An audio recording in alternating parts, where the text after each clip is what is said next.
And what's up guys? Welcome back to our channel, Andrea Judge TV.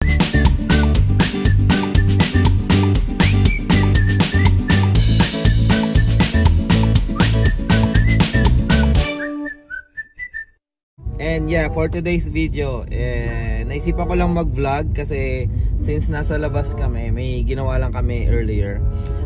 Ngayon, pauwi na kami pero bago kami umuwi,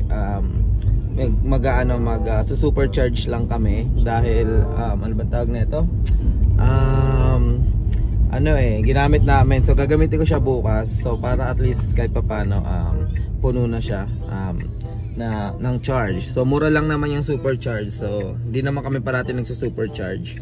And ayan, currently papunta kami sa Meijer, sa may Oswego.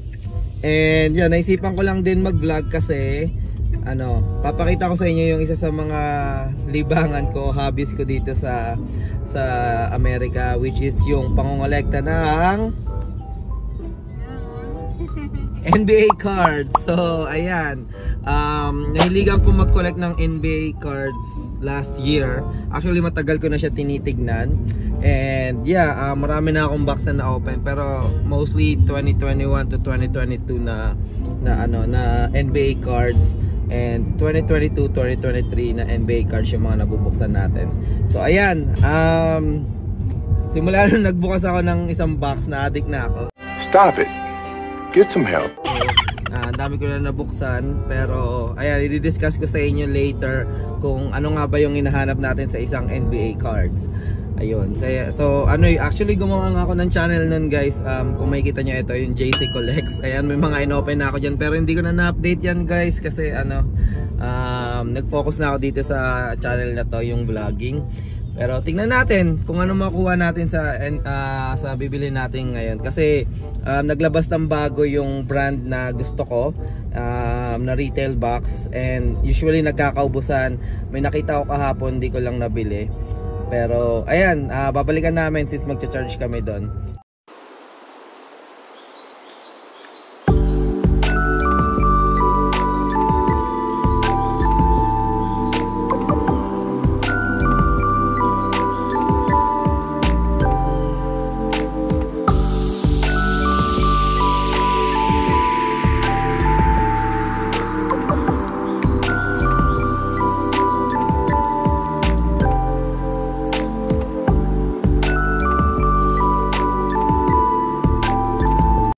And ayun guys, nandito na tayo. So pupunta na tayo dun sa Meijer.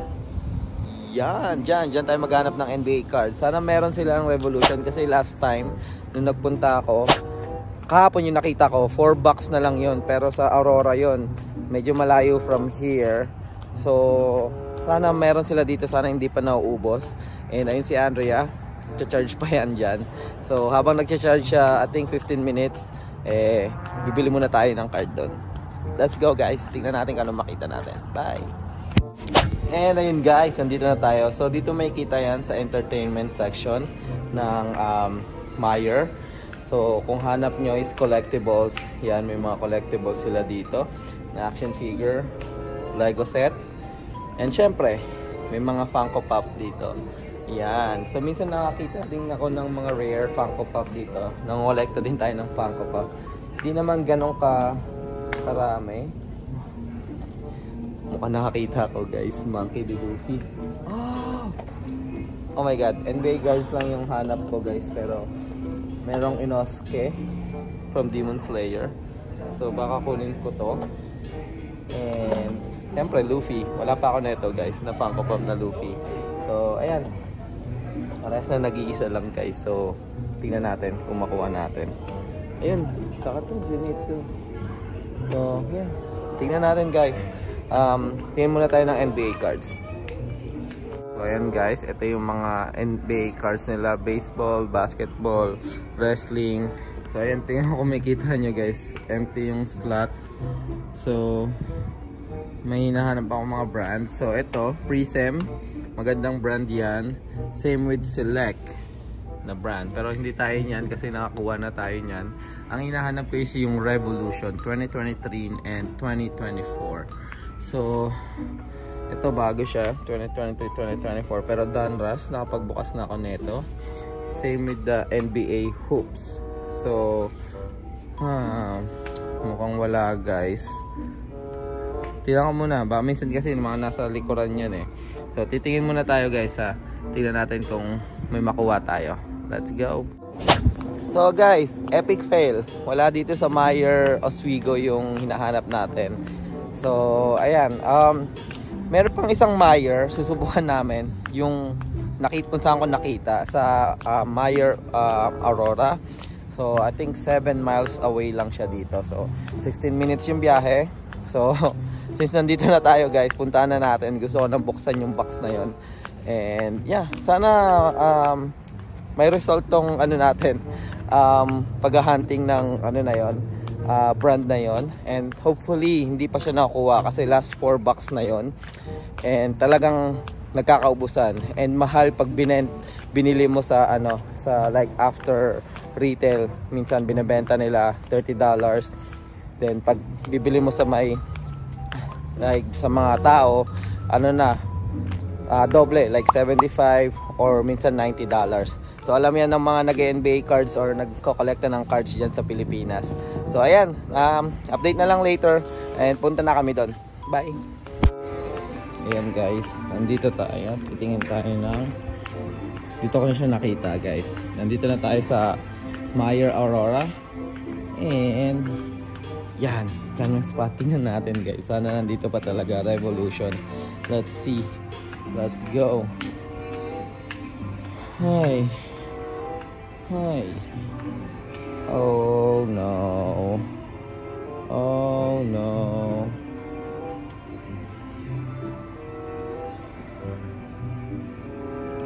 Naubos na nga guys. Hanapin natin. And ayun guys, wala na nga yung ano, Panini Revolution. Ito siya oh, dito. 23 Panini Revolution value box. So, 4 yung nakita ko nun dito one time. Ayan, ang bilis magkaubusan kasi bagong product. Pero, hindi pa tayo nagbubukas ng Donruss na Mega Box. So, ito try natin tong Donruss Mega Box na to. So, 15 cards per pack. So, 10 packs per box. So, ang presyo niya is $55. So, tingnan natin. Review natin ngayon to.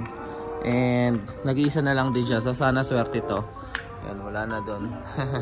So, yan. Tingnan natin guys. Bayaran na natin. Let's go! And, ayun guys. Eto na. Nandito na yung binili nating Donruss na NBA cards. So, a little bit of background guys. So, ayan.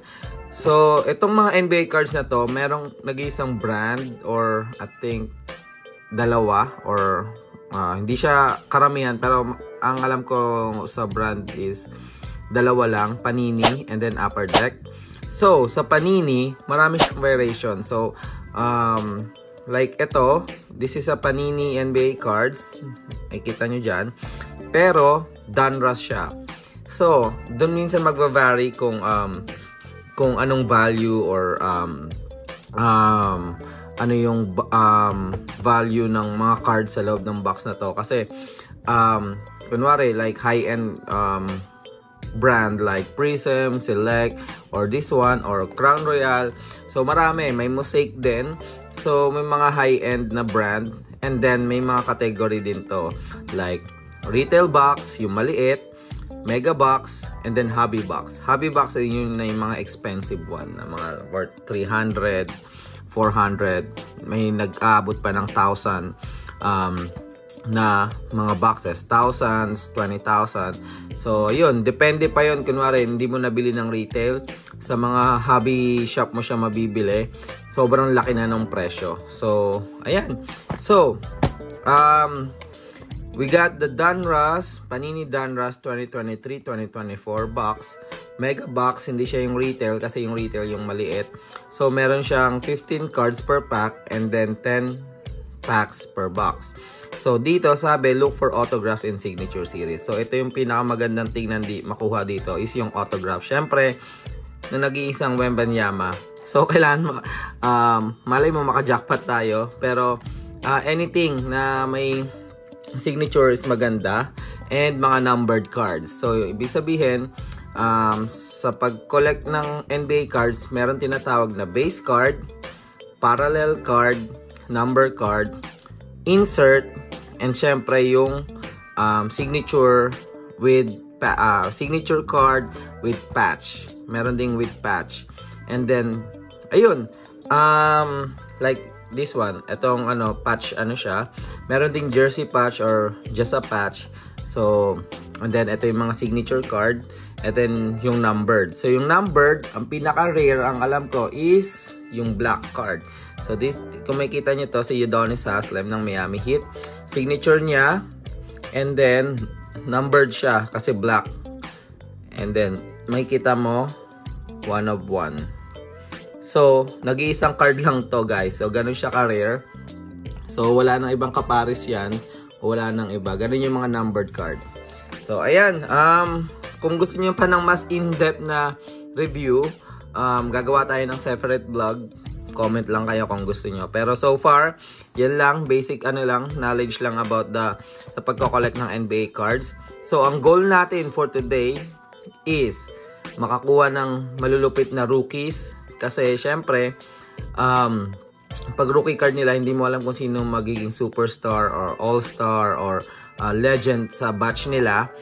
But pag may rookie card ka, yun yung pinaka mahal pag ibenta. So ayan, so tingnan natin kung ano mamakuha natin. And syempre autograph. And then itong exclusive like yung hollow red and green laser. So ayan, tingnan natin guys kung ano makuha natin.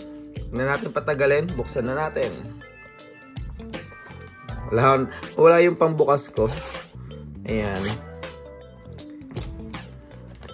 So, yun guys. Tagal-tagal na rin ako hindi nagbukas ng NBA cards. Ooh. Right.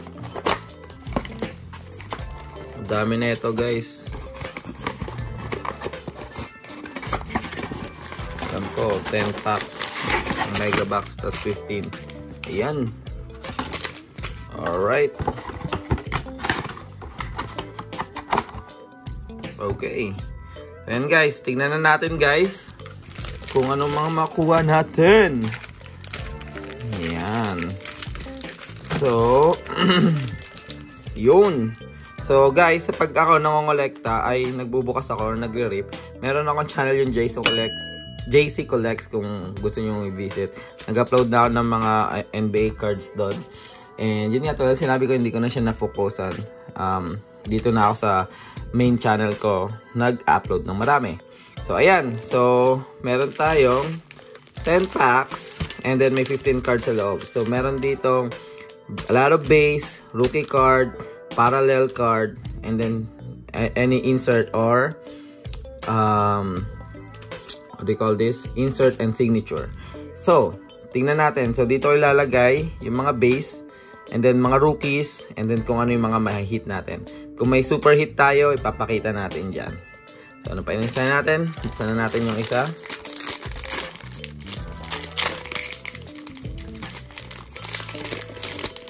Yun, oh.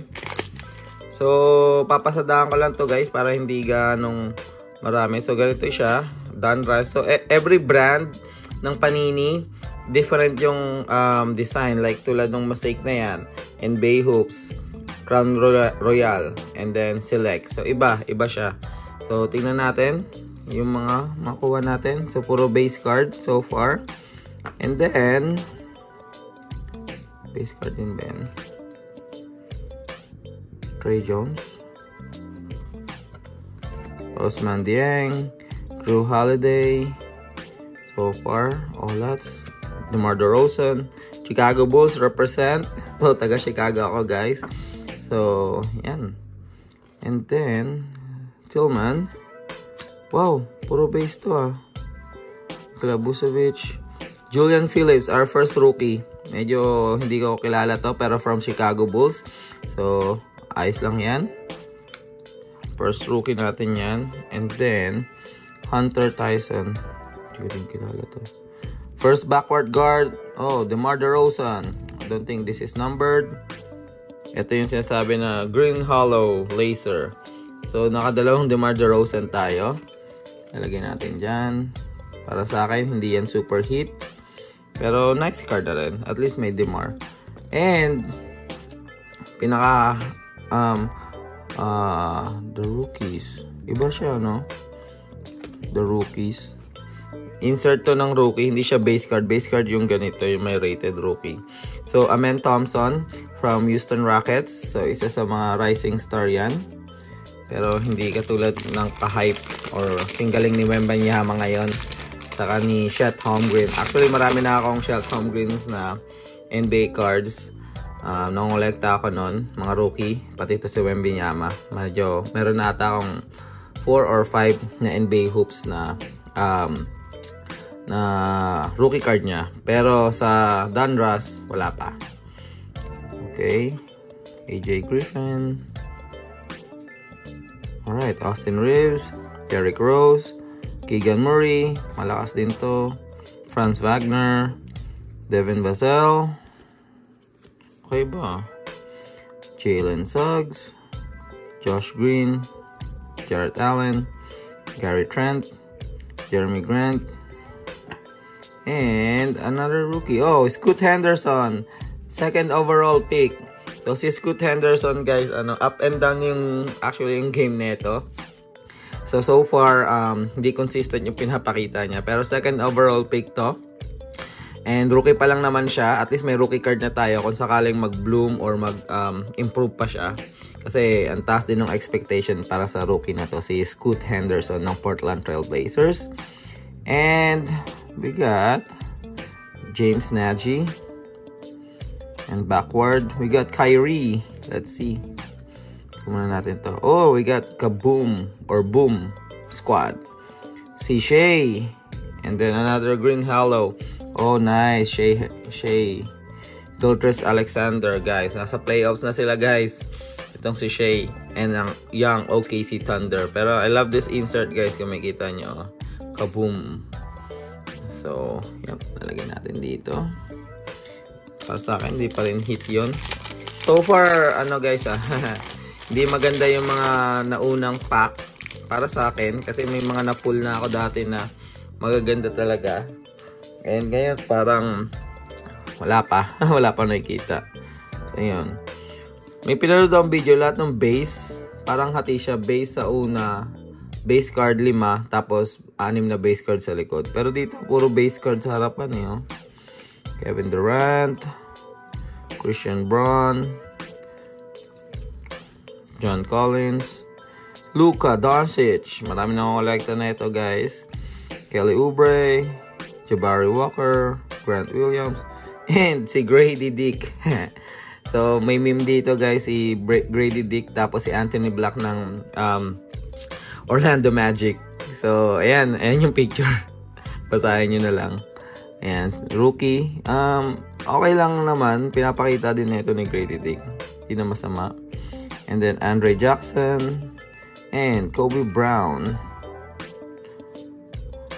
And we got the franchise features, LaMelo Ball. Lagi na injured lang to si LaMelo Ball. Wala pa talagang break to si LaMelo eh. Hindi pa siya na, nakakuha ng... Magaling siya, pero hindi pa nakakuha ng maganda-gandang run. In terms of like sa players na pag-iwanan na siya ng mga kabatch niya. So, ayun guys, sana swertein. Pang-4 na pack na tayo. Wala pa akong nakikitang Wembanyama. So, Victor Oladipo. Sayang din to si Victor Oladipo. David Roddy. Caris LeVert. And we got Cason Wallace. Decent rookie. Okay din to. Pinapakita niya sa OKC. Role player. So, pwede natin i-keep. And, another Amen Thompson. Basic. Ito yung sasabi ko yung basic base card na rookie. So, ito yung mga mahal, guys. Yung mga base. Ayun. Colin Sexton. And, Jaime Jaquez. So, another Green Hollow. Jaime Jaquez right here. Another rookie. Great rookie from Miami Heat. Number 8 sila, guys. Tingnan natin kung hanggang saan naabot ang Miami Heat. So last time, 'di ba? Umabot ng finals, number 8. Pumunta din sila sa play-in tournament. Then nag-rank 8 sila sa standing. Pero tinalo nila lahat hanggang sa natalo sila sa championship ng Denver Nuggets. So, ayan. Steph Curry, guys. Ganda ng picture, oh. Ganda. Ayan. Walker Kessler. Kevin Huerter. Terry Rozier. Jordan Poole. And Paolo Banchero. Ayan. All-star siya this year. And ngayon, pag may kita niyo all-star siya, base card. So, wala siyang, parang depende kung gagaling, magiging superstar siya. So, yung value ng card is hindi ganun kamahal in terms of value ng rookie card na may parallel or base. So, maganda talaga habang maaga pa lang makakuha ka na ng mga rookie card ng magagaling na player. So, meron na tayong Paolo Banchero na rookie card nandun. Okay. Steven Adams, Jalen Green, Pinoy. Yan. Nangolekta ko yan. So, itatabi ko yan later. And we got rookie here. Jordan Miller and Cam Whitmer. Xavier Tillman. Meron na ako niyan. And then, Anthony Edwards. Oh my God, ganda ng pinapakita ni Anthony Edwards. Sa lahat. So far guys, wala pa tayong hit Sobrang basic yung mga nakuha natin. So, ito lang talaga sa NBA cards. Hindi mo malaman kung ano makuha mo. Pero, hopeful pa rin ako. Kaya isang Wembanyama lang. Pasok na, tong mega box na to. Bayad na lahat. Kasi, yun nga, isa sa pinaka-hype at magaling na rookie ngayon. Klay Thompson, 0 out of 10 ng play-in. Kaya nalaglag. Pentic Mathurin, Schroeder, Emoni Bates, and we got Chris Duarte, and Amen Thompson. Puro Amen Thompson yung nakuha natin, guys. Magician, insert, Amen Thompson. So, okay lang, pero gusto pa rin natin si Wemby. Emoni Bates, napaka-hype ng high school, pero hindi siya nag-bloom ng college, and ang dami niyang problema sa mga outside basketball. So, ayan. Alright. Last 4 packs na lang tayo, guys. Okay, yan. First rip ko dito sa channel natin. Wala man ako napakita ang Pero wait, may 3 pa. So, tingnan natin. So, hindi. Joel Embiid, Jeremy Sohan, Donovan Mitchell, and we got Cason Wallace again. Hindi. Si Keontae Johnson. Papahat ng rookie, guys. Sakla. Drew Holiday, please. Red. Nope. Green. Pero ang ganda, guys. Oh. And then ito si Taylor Hendricks. Ang ganda kasi ito yung tatawag nila na color matching. Green hollow and then green uniform. So, and then it's Drew Holiday. So, maganda tong card na to. Pwede na. Pwede na.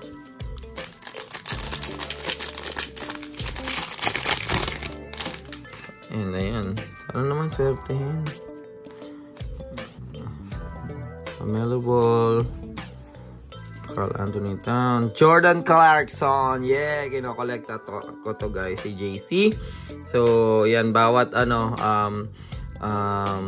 card box na nakuha ko pag nakakuha ko ng Jordan Clarkson, tinatabi ko kasi ito ang aking personal collection. Si JC, si kababayan Jordan Clarkson. So, sana maglaro pa rin siya sa gilas. So, lalagay natin siya dyan. Ayun. Andrew Wiggs, Markel Fultz, OG, Anunoby, Gigi Jackson. Maganda din pinapakita ni Gigi Jackson, pero mababa siya sa sa draft, pero ang galing ng pinapakita niya. And then we got Kristaps Porzingis, another green hollow, and then si Jalen Brunson. Ooh, ganda. Grinch, Kobe Grinch, ganda ng shoes. Ayan. Last 2 packs, guys. Please, Wembanyama. Isang Wembanyama lang, Kung hindi, olats tong card na to, guys. So, tingnan natin. Manalig lang tayo. Medyo bilisan na natin kasi mahaba na yung video. Ay, nako. Pangit. Si Jordan Hawkins. Hindi ko makilala yan, Nick Smith. Papangit ng rookie. Pangit ng card. Oh, okay. Osman Dieng. Signature. Hindi. Wala. And then si Devin Booker ng Bomb Squad. Last pack guys. Last pack Mojo. Tingnan natin guys. Kung di olats. Olats sa channel to. Yung ano, malaman lang tayo nakuwang ano. Wembanyama lang panalo na. Uy, may nakabaliktad ah. Uy. Uy. Uy. Tingnan natin guys ha. Tingnan natin. Damian Lillard, matching. And then Alperen Sengun, Shake Milton, rookie Bryce Sensabaugh ng Utah Jazz.